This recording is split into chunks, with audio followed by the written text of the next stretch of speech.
ini naik dari yang tahun sebelumnya hanya 40%, sekarang sudah 50%.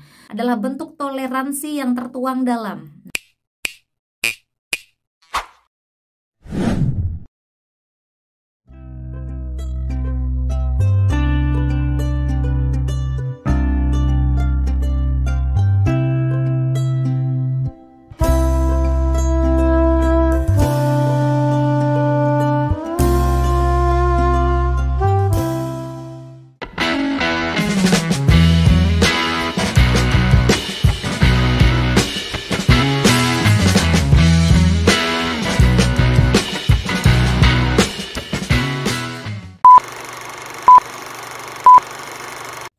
Assalamualaikum warahmatullahi wabarakatuh. Terima kasih karena kalian sudah klik video ini. Selamat datang di channel aku. Salam kenal, aku Lili Hernawati. Teman-teman, kali ini kita akan kembali membahas mengenai beberapa informasi penting seputar P3K tahun 2023, terutama yang daftar di Kementerian Agama. Kita akan bahas mulai dari Permenpan hingga moderasi beragama. Tapi sebelum itu teman-teman, buat kalian yang belum subscribe channel ini, yuk dukung Mimin dulu dengan klik tombol subscribe kalian. Dan jangan lupa untuk nyalakan juga tombol notifikasinya supaya teman-teman tidak ketinggalan info-info terbaru dari aku. Terima kasih.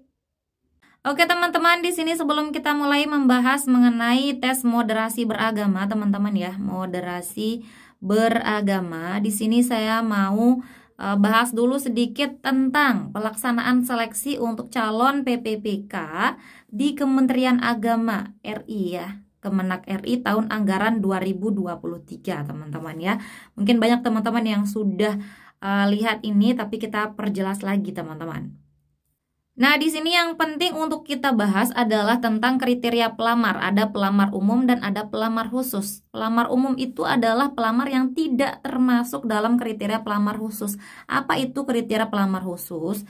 Di sini pelamar khusus itu ada dua. Yang pertama adalah pelamar ex tenaga honorer kategori 2 atau XTHK 2 yang merupakan pelamar yang terdaftar dalam pangkalan database BKN dan melamar pada instansi pemerintah tempat bekerja saat mendaftar. Teman-teman ya, sama seperti yang PPPK jabatan fungsional teman-teman, karena untuk Kemenak ini masuk di PPPK teknis teman-teman ya. Jadi untuk yang pertama itu adalah yang XTHK 2 yang melamar di instansi pemerintah tempat ia bekerja. Ingat, ini adalah instansi pemerintah tempat bekerja teman-teman ya, bukan unit kerja. Jadi kalau instansi pemerintah itu ada beberapa unit kerjanya. Misalkan teman-teman bekerja sebagai perencana atau misalkan sebagai guru lah ya, yang lebih umum diketahui sebagai guru di sekolah A ya, di sekolah A.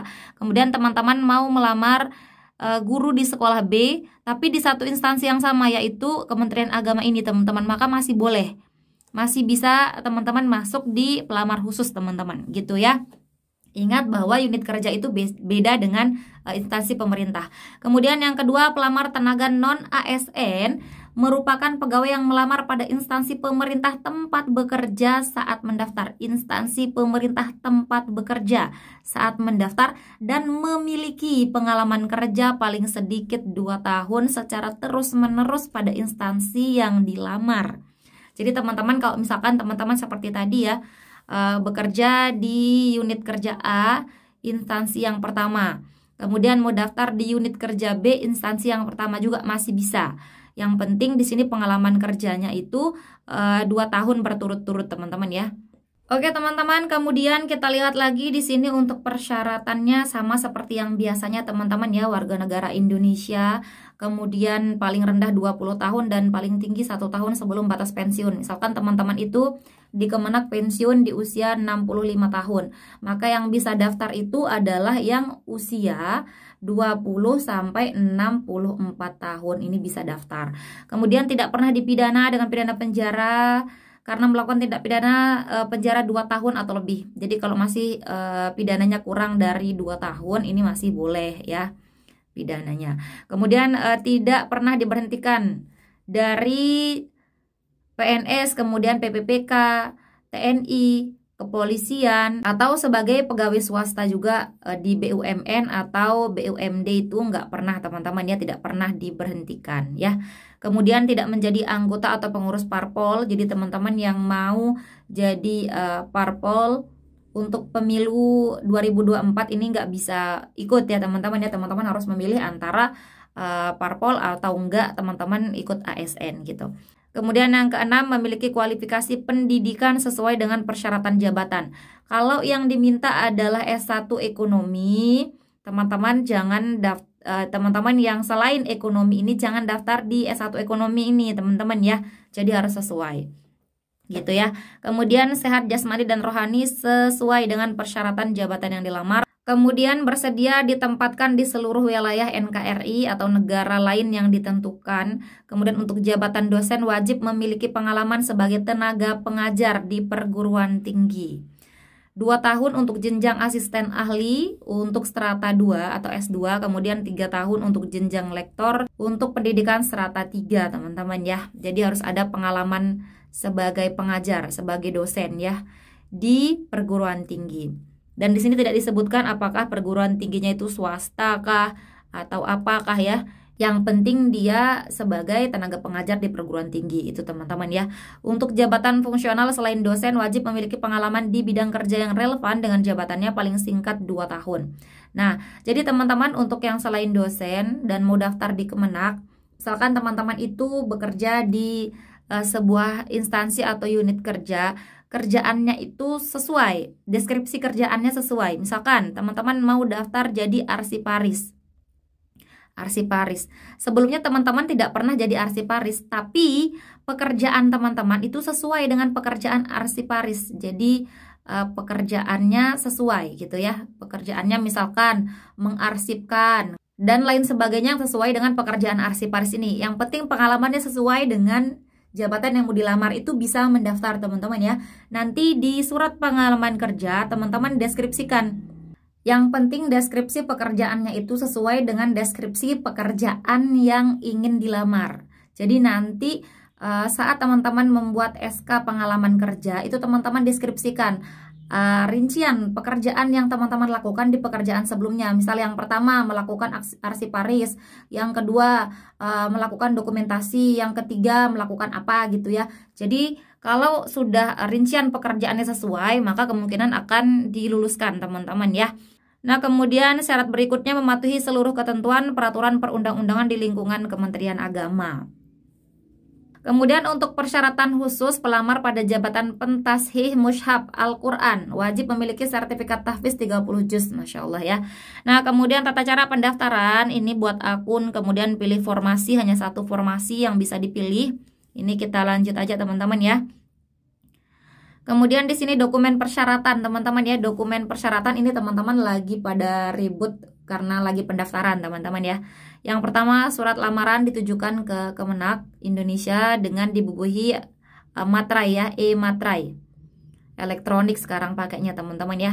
Kemudian pas foto formal terbaru berlatar belakang warna merah. Yang penting dia formal, teman-teman. Mau pakai dasi boleh, mau tidak juga boleh, mau pakai jas boleh, tidak juga boleh. Kemudian jilbabnya bagaimana Kak? Yang penting serasi dengan pakaian teman-teman, bisa putih, bisa hitam, teman-teman ya. Karena tidak dijelaskan. Yang penting latar belakangnya itu merah gitu ya. Dan pas fotonya formal, jangan pas foto selfie, teman-teman. Oke, kemudian asli KTP ya, atau surat keterangan dari Dukcapil yang masih berlaku. Kemudian asli ijazah. Kemudian transkrip juga nanti teman-teman scan. Kemudian SK kerja yang relevan ditandatangani oleh pimpinan unit kerja. Paling singkat 2 tahun sampai dengan 7 tahun sesuai dengan jenjang dan jabatan fungsional yang dilamar. Ya ini teman-teman ya, SK kerjanya harus sesuai dengan rincian jabatannya itu atau rincian kerjaannya itu harus sesuai dengan rincian kerja pada jabatan yang teman-teman mau lamar gitu ya, seperti yang saya jelaskan tadi. Nanti di surat keterangan kerjanya ini minta untuk dibuatkan deskripsi, teman-teman ya, deskripsi pekerjaan teman-teman gitu ya, agar lebih memudahkan proses dari administrasi, teman-teman. Oke, clear teman-teman ya. Kita lanjut lagi. Di sini ada pernyataan, surat pernyataan 5 poin, ini nanti ada contoh soalnya. Kemudian surat pernyataan bebas narkoba, surat pernyataan setia kepada Undang-Undang Dasar Pancasila NKRI, dan seterusnya, teman-teman ya. Kita lanjut lagi, bagi kriteria pelamar khusus mengunggah surat keterangan aktif bekerja saat mendaftar yang ditandatangani pimpinan unit kerja paling sedikit 2 tahun secara terus-menerus dan melampirkan beberapa hal ya. Jadi ini buat yang pelamar khusus saja. Pelamar umum tidak usah, teman-teman ya. Keterangan aktif bekerja. Berarti dia sampai saat ini aktif bekerja. Itu ya, pelamar khusus harus aktif bekerja dan sudah memiliki pengalaman paling sedikit itu 2 tahun. Secara terus-menerus. Yang pertama, bukti kartu identitas PTK dari Simpatika. Kemudian bukti profil dosen dari EMIS Kementerian Agama untuk dosen tentunya. Kemudian bukti profil penyuluh agama dari EPA Kementerian Agama. Kemudian sertifikat tahfiz 30 juz untuk yang jabatan pentasih teman-teman ya. Nah itu dia teman-teman untuk persyaratannya. Kemudian unggah dokumen. Jadwal seleksi ini mengikuti ketentuan BKN, nanti kita lihat. Kemudian tahapan seleksi. Nah ini yang paling penting teman-teman yang mau saya tekankan untuk video kali ini ya. Yang pertama adalah seleksi administrasi. Teman-teman harus lulus administrasi baru bisa ikut seleksi kompetensi teman-teman ya. Dengan sistem CATBKN. Ini bobot untuk CATBKN 50% teman-teman. Kemudian tes moderasi beragama. Ini naik dari yang tahun sebelumnya hanya 40%, sekarang sudah 50%. Hai teman-teman, buat teman-teman yang mau ikut bimbingan belajar dari aku, kita akan bahas mengenai manajerial sosial kultural dan wawancara berlaku untuk semua formasi teman-teman. Teman-teman gak perlu khawatir karena ada banyak keuntungan yang bisa teman-teman dapatkan. Yang pertama adalah tentu saja harganya terjangkau, kemudian ada PDF hasil pembelajaran teman-teman, ada juga video pembelajaran, dan ada post-test dan pretest di setiap pertemuannya. Jadi buat teman-teman yang tertarik, mumpung masih ada harga diskon, silahkan DM aku di IG ya. Terima kasih teman-teman, semoga sukses. Padahal yang kemarin itu sudah banyak jebakan teman-teman ya. Kemarin ya curhat sedikit, itu banyak sekali jebakan dari Kemenak yang kita kira itu yang keluar terkait soal IPMB Kemenak teman-teman ya, yang sering kita bahas, ternyata yang keluar itu jauh berbeda. Nah semoga yang tahun ini itu tidak jauh berbeda dengan yang tahun kemarin, karena kita sudah punya pelajaran dari PPPK 2022 untuk yang moderasi beragama. Nah ini saya kembangkan beberapa soal teman-teman ya terkait dengan moderasi beragama ini. Nah teman-teman sedikit bocoran ya untuk tes moderasi beragama untuk PPPK 2022 kemarin yang tes di bulan Maret 2023 itu ada beberapa soal yang masuk. Yang pertama ada tentang toleransi. Ini undang-undangnya apa, undang-undang dasar. Kemudian ada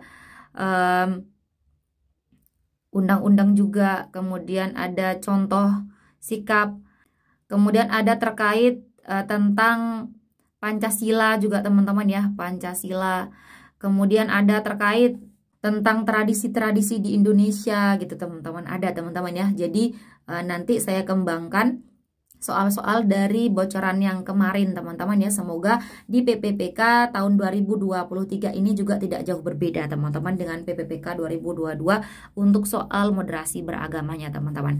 Oke teman-teman, kita lanjut lagi teman-teman ya.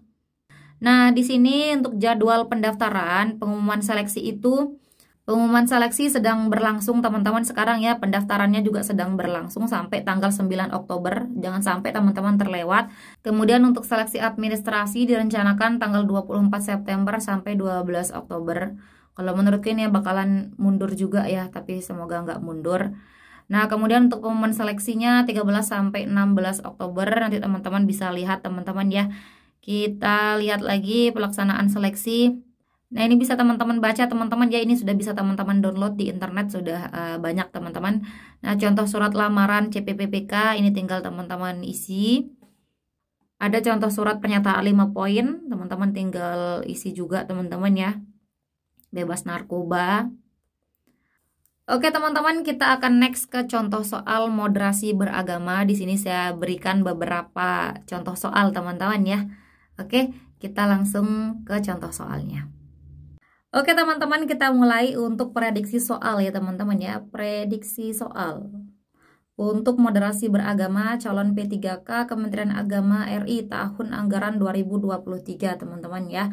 Oke teman-teman, ini adalah perdana kita bahas prediksi soal untuk moderasi beragama periode 2023 ini teman-teman ya. Oke teman-teman, di sini kita berkaca dari PPPK periode 2022 teman-teman ya, yang kemarin tes di Maret 2023 teman-teman ya. Nah di sini untuk moderasi beragama ada 2 bagian soalnya. Yang soal bagian pertama itu ada 20 butir soal. Di sini jawaban benar dapat poin 1, jawaban salah dapat poin 0. Jadi kalau teman-teman benar, teman-teman dapat poin. Kalau teman-teman salah, ya tidak dapat poin, teman-teman ya. Kemudian untuk soal bagian kedua ini ada 40 butir soal. Paling tinggi teman-teman dapat nilai 4, paling rendah 1. Kalau teman-teman tidak menjawab, berarti dapat 0. Artinya tidak ada jawaban yang salah pada soal bagian kedua ini ya. Dengan pilihan gandanya berarti 4, A, B, C, dan D, teman-teman. Waktu teman-teman mengerjakan soal moderasi beragama ini 90 menit. Untuk kedua bagian ini langsung disatukan, teman-teman. Oke, teman-teman, sebelum membahas mengenai contoh soalnya, di sini kita mau ingat dulu tentang 4 indikator moderasi beragama Kementerian Agama, teman-teman ya. Yang pertama, komitmen kebangsaan, teman-teman. Bisa jadi soalnya di sini yang keluar mengenai cerita, bisa jadi juga tentang undang-undang, bisa jadi tentang hukum-hukum dan lain sebagainya. Kemudian yang kedua terkait dengan toleransi, ini ada kemarin yang keluar dasar hukum toleransi ini berlaku di Indonesia. Kemudian ada contoh-contoh soalnya juga yang cerita, kemudian anti kekerasan juga. Nah, kemudian yang keempat ini penerimaan terhadap tradisi, ini dijabarkan beberapa tradisi di Indonesia, teman-teman ya. Tradisi di Indonesia terkait dengan hafalan kita. Kira-kira tradisi tersebut merupakan tradisi dari daerah mana, teman-teman ya. Kemudian ada juga terkait dengan bagaimana kita menghargai perbedaan tradisi di Indonesia, teman-teman. Oke, kita langsung saja ke contoh soal yang pertama. Berikut ini yang bukan merupakan contoh penerapan sila kelima Pancasila butir ke-7. Jadi sedikit tidaknya teman-teman paham atau ingat kunci-kunci ya, kata kunci dari masing-masing butir Pancasila, teman-teman. Apa sih itu sila kelima? Sila kelima adalah keadilan sosial bagi seluruh rakyat Indonesia. Butir ke-7-nya mengatakan tidak menggunakan hak milik untuk hal-hal yang bersifat pemborosan dan gaya hidup mewah, teman-teman ya. Pemborosan dan gaya hidup mewah. Nah, yang tidak termasuk, teman-teman ya. A. Membeli barang mewah yang sudah dimiliki hanya untuk koleksi dan tidak digunakan. Ini sesuai, teman-teman ya, bukan merupakan. Kemudian yang B. Memaksa penyewa gedung untuk memberikan barang mereka di luar kewajiban sewa. Ini namanya menggunakan hak milik untuk pemerasan, teman-teman ya. Ini masuk di butir ke-6 kalau tidak salah, teman-teman. Nanti teman-teman cek. Kemudian yang C. Bekerja membantu orang tua untuk memenuhi biaya sekolah. Ini sesuatu yang baik, teman-teman ya, bukan termasuk di butir ke-7. Kemudian yang D. Guru menghormati hak para murid yang sedang belajar. Ini kira-kira masuk di Pancasila sila keberapa, teman-teman? Apakah masuk di sila ke-5 atau yang lainnya? Oke, teman-teman, silakan teman-teman cek untuk mengingat kembali hafalan-hafalan kita yang dulu, teman-teman ya. Oke, kita next lagi ke soal yang nomor 2. Setiap orang bebas memeluk agama dan beribadat menurut agamanya, memilih pendidikan dan pengajaran, memilih pekerjaan, memilih kewarganegaraan, memilih tempat tinggal di wilayah negara dan meninggalkannya, serta berhak kembali adalah bentuk toleransi yang tertuang dalam. Nah, ini salah satu soal dari toleransi, teman-teman ya, di PPPK periode 2022 kemarin, teman-teman. Ini jawabannya apa, teman-teman? Pasal 28E ayat 1, 28E ayat 2, 28E ayat 3, atau pasal 28E ayat 4. Silakan teman-teman coba di pause dulu, kemudian cek di internet apa sih ini jawabannya gitu. Karena kalau kita cari tahu sendiri biasanya ingatan kita lebih kuat, teman-teman. Oke, silakan dicoba, teman-teman ya. Oke, teman-teman, jika sudah, gimana jawabannya, teman-teman? Nah, untuk yang ini, teman-teman, ini adalah Undang-Undang Dasar pasal 28E ayat 1, teman-teman ya. Teman-teman silahkan cek, teman-teman, nanti. Untuk yang 28E ayat 2 ini beda lagi, teman-teman ya. Setiap orang berhak atas kebebasan meyakini kepercayaan, menyatakan pikiran dan sikap sesuai dengan hati nuraninya. Kemudian 28E ayat 3 ini setiap orang berhak atas kebebasan berserikat, berkumpul, dan mengeluarkan pendapat. Kemudian kalau ayat 4 ini tidak ada, teman-teman ya. Boleh dicek, kita lanjut lagi, teman-teman. Ini kalau teman-teman jawab A, nanti poinnya dapat 1. Kalau teman-teman B, C, D jawabannya ini dapat poin 0, teman-teman ya. Ini untuk bagian pertama hanya ada 1 jawaban yang benar ya. Hai teman-teman, buat teman-teman yang mau ikut PPPK untuk Kementerian Agama, di sini aku mau tawarin kalian untuk gunain e-book moderasi beragama dari aku teman-teman ya. Di e-book ini sudah ada bocoran soal dari PPPK sebelumnya, kemudian ada field report berupa soal-soal Pancasila, kemudian toleransi, undang-undang dasar, anti kekerasan, dan juga tentang tradisi di Indonesia. Jadi teman-teman, buat kalian yang ingin belajar lebih banyak mengenai moderasi beragama, yuk pesan e-book dari aku ya. Dan jangan lupa langsung DM di IG aku. Terima kasih. Oke, kita next lagi ke soal yang berikutnya. Suku Dayak Ngaju memiliki sebuah tradisi upacara kematian yang digelar untuk seseorang yang sudah meninggal dan dimasukkan ke dalam peti mati. Tradisi tersebut bertujuan untuk meluruskan perjalanan selumpuk liau menuju Lewutatau dalam konsep kematian suku Dayak Ngaju. Proses ini memiliki tujuan membuang sial setelah ditinggalkan keluarga yang meninggal dunia. Tradisi tersebut adalah tradisi A. Batombe, B. Pahumbo, C. Ritual Tiwah, atau yang D. Seba. Silahkan coba teman-teman jawab teman-teman ya. Boleh cek di internet atau dimanapun kalau teman-teman tidak tahu jawabannya ya. Oke teman-teman, jika sudah, gimana jawabannya? Jadi untuk yang tradisi ini teman-teman jawabannya adalah tradisi ritual tiwah teman-teman ya namanya. Silahkan teman-teman cek. Jangan lupa juga teman-teman cek nanti yang Batombe ini apa sih, Pahumbo ini apa sih, kemudian Seba ini apa sih gitu teman-teman ya. Biar semakin kuat ingatannya teman-teman ya. Ini semua ada di e-book moderasi beragama aku teman-teman ya. Sempat-sempatnya ini untuk promo teman-teman ya, supaya teman-teman lebih mudah lagi untuk belajar karena di sana sudah saya rangkum teman-teman ya. Oke teman-teman, kita next lagi ke soal yang nomor 4. Kita masuk ke bagian kedua teman-teman ya. Jadi untuk bagian kedua ini semua jawaban itu benar, tapi ada poinnya lebih tinggi, ada poin yang lebih rendah. Teman-teman usahakan untuk mendapatkan poin yang paling tinggi, yaitu poin 4 teman-teman ya. Dan jangan sampai teman-teman tidak menjawab, karena lumayan tambahan poinnya. Kita baca di sini teman-teman, hukum dan aturan negara dibuat untuk sebesar-besarnya kesejahteraan rakyat. Ini pernyataan. Bagaimana jawaban kita terhadap pernyataan tersebut? A. Saya akan berusaha untuk terlibat dalam segala upaya pemerintah mensejahterakan rakyatnya. Terlibat dalam upaya. Ini ya teman-teman ya, terlibat. Ini terkait dengan kesejahteraan rakyat. Sudah terkait soalnya ya dengan jawaban ini. Dan ini ada usahanya, yaitu terlibat dalam segala upaya pemerintah. Kita cek dulu yang jawaban lainnya. Saya yakin jika masyarakat sejahtera maka negara akan maju. Ini terkait dengan yakin, keyakinan saja teman-teman ya. Kalau masyarakat sejahtera maka negara maju. Pasti teman-teman ya. Nah, mana yang lebih tinggi poinnya teman-teman ya? Teman-teman hanya yakin atau teman-teman ikut terlibat dalam usahanya, dalam upaya mensejahterakan rakyat?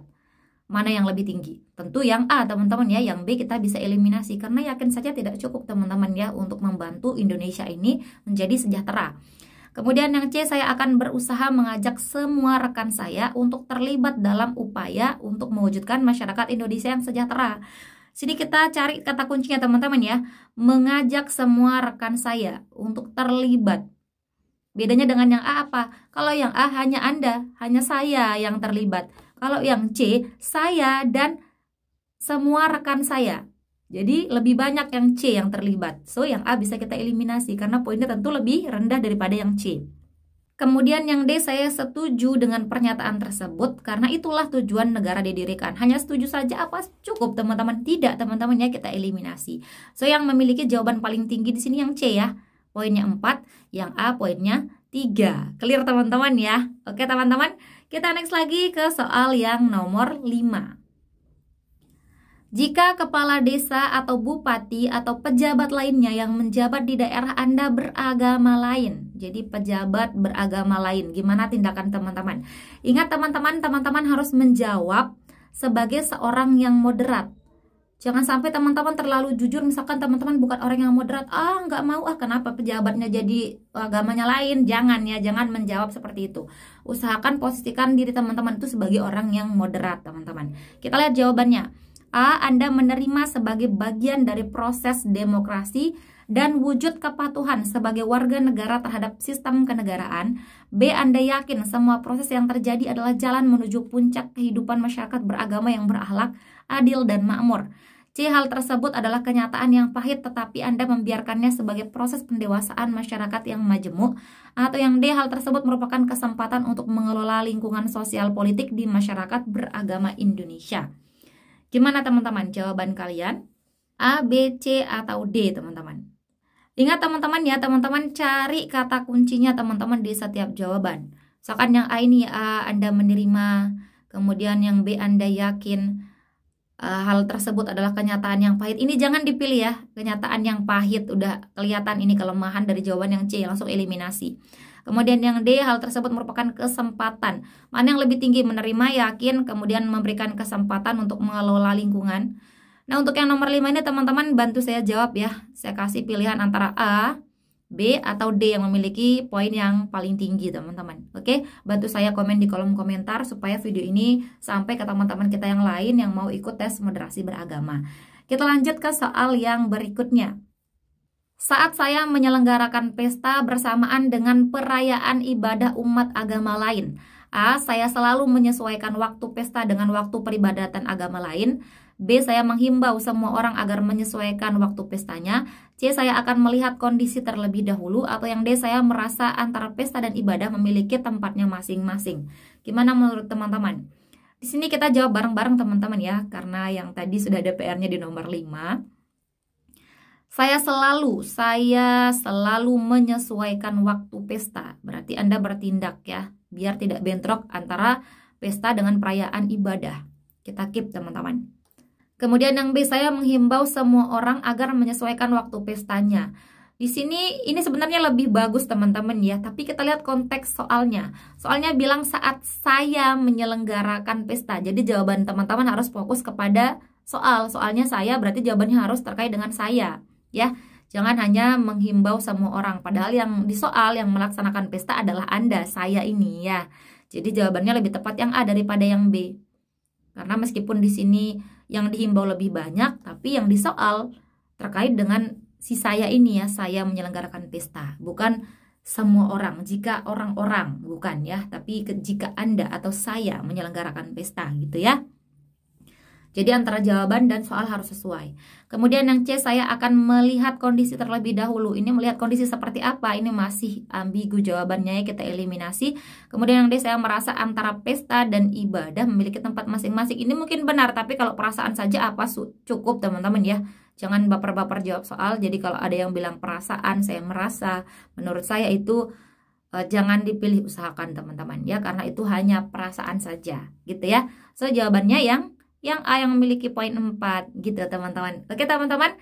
Hai teman-teman, buat kalian yang lagi cari e-book untuk persiapan PPPK tahun 2023, aku merekomendasikan kalian untuk pakai e-book dari aku ini teman-teman ya. Isinya sudah ada manajerial, sosial kultural, dan wawancara teman-teman. Sudah ada soal, kunci jawaban, dan juga pembahasannya. Ada bocoran soal PPPK tahun 2022, ada kisi-kisi beberapa kompetensi teknis, dan ada trik menjawab soal cepat. Jadi buat kalian yang lagi persiapan untuk menghadapi PPPK tahun 2023, aku saranin banget kalian untuk mempunyai e-book ini teman-teman. Langsung aja DM ke IG aku. Oke teman-teman, semoga sukses. Itu dia teman-teman 3 soal untuk bagian 1 dan 3 soal untuk bagian 2. Contoh soal moderasi beragama teman-teman ya untuk persiapan PPPK 2023 ini teman-teman. Oke teman-teman, semoga bermanfaat. Jangan lupa bantu saya untuk share video ini ke teman-teman kalian yang lain. Terima kasih. Oke teman-teman, sekian dulu video kita kali ini. Terima kasih untuk partisipasi kalian dan terima kasih juga karena teman-teman sudah menonton video ini sampai akhir. Jika menurut teman-teman video ini bermanfaat, jangan lupa dukung Mimin dengan klik like, komen, subscribe, dan nyalain juga tombol loncengnya. Dan jangan lupa untuk share video ini ke teman-teman kalian yang lain supaya manfaatnya tidak berhenti di kalian. Oke teman-teman, terima kasih. See you next time and bye-bye. Assalamualaikum warahmatullahi wabarakatuh.